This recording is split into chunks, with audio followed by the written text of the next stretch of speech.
Alright, what's going on, y'all? We are back with another video. This video we are gonna go over the recap from the slate of games from this weekend.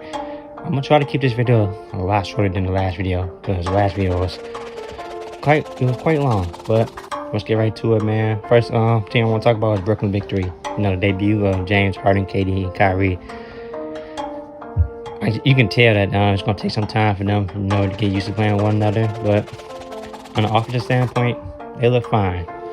But the concerns that not only myself, but a lot of people had about their defense is glaring, man.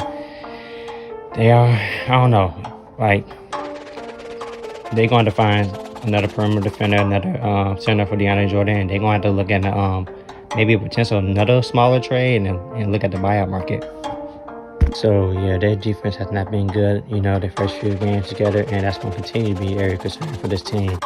As I believe they should be active on the buyout market for another perimeter defender and potentially look for a smaller trade so they can get involved in a smaller trade for a backup center, rim protector center. But on the other hand, I think they figure out that James Harden should be their main facilitator, and they should let Kyrie and KD focus more on scoring, as that's what they do best. Also, you could tell that these three are really trying to figure out how to play with one another, because at times on the offensive end of the side, it has been awkward a few times, with them three, but they figured out as they continue to play with one another.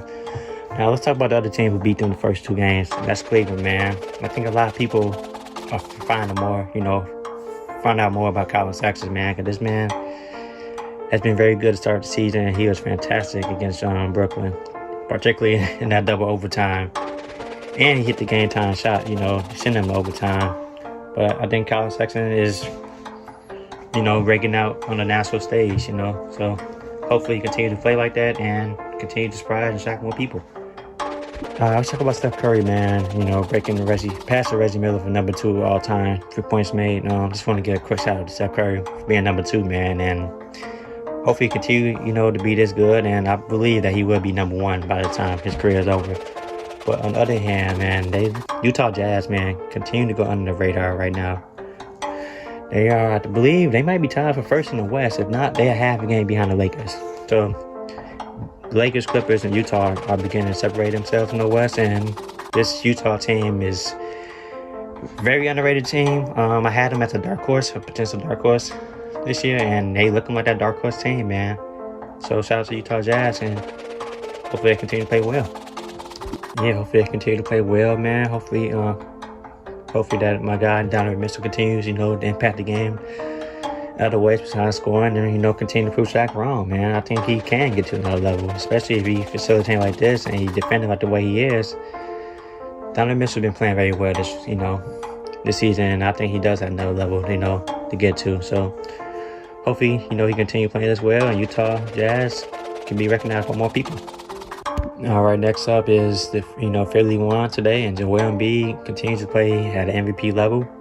I'm not really big on early MVP favorites, because it's only been teams only play 14, 15 games. But if I were to have an MVP right now, it has to be Embiid. This man has been playing incredible on both ends of the floor, man, and he's being aggressive and he's dominating at the low post. So he needs to continue to do that.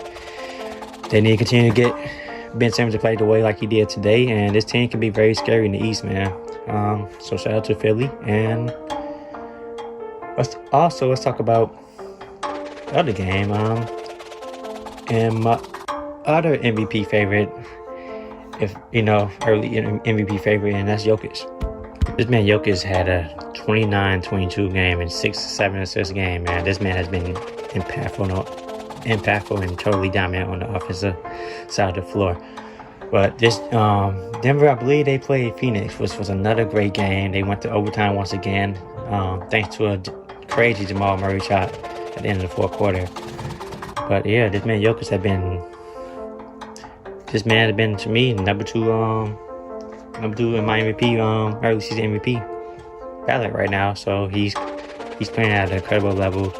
They had to get Jamal Murray playing at a more consistent level. Michael Porter got back, so he'd get on another offensive scoring threat. But like I said in the previous videos, man, my main concern about this different team is not on offense, but it's on the defensive side of the floor. So I'm gonna keep an eye on them on that end of the floor throughout the whole season.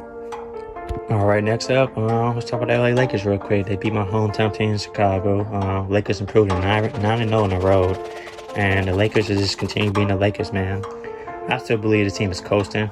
I think they will continue to coast throughout the regular season up until, probably like the last quarter of the season. But they coasting right now, and they still, I think they 13-4, so they might have the best record in the league right now. My opinion right now, this is the most complete team in basketball. They have scoring, they have defense. They got two superstars, LeBron and AD. They have good guard play. I think it's an underrated trade they made this offseason getting a Dennis Schroeder. And this team continued to coach, to continue to wrestle. LeBron also playing at an all-time low minutes, barely over 32 minutes a game. So he's real rusted. AD found his mojo back this game.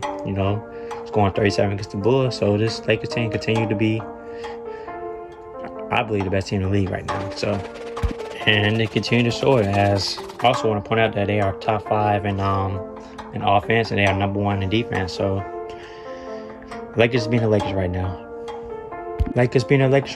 And if I had to round out my top 3 MVP candidates right now, I got LeBron 3 right now. So there you go. That's my top 3 MVP candidates this early season, even though I'm not in favor of doing early season awards.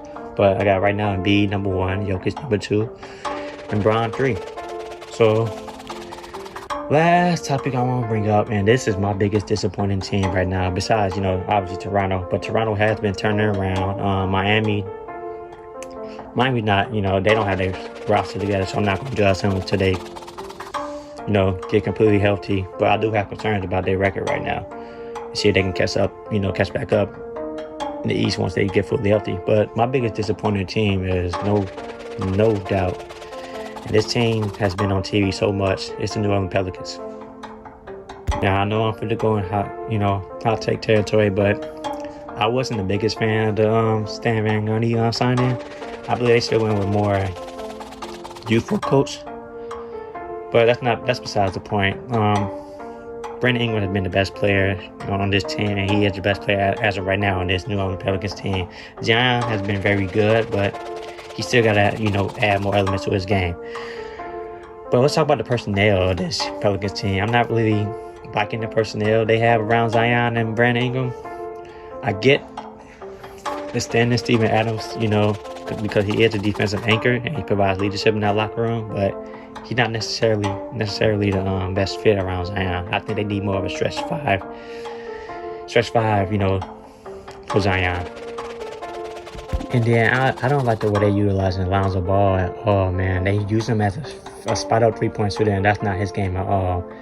So I'm not really liking the Lonzo Ball, Bledsoe two-guard lineup, because neither one provide floor spacing, and they just clog up the lane more for Zion and Brandon Ingram.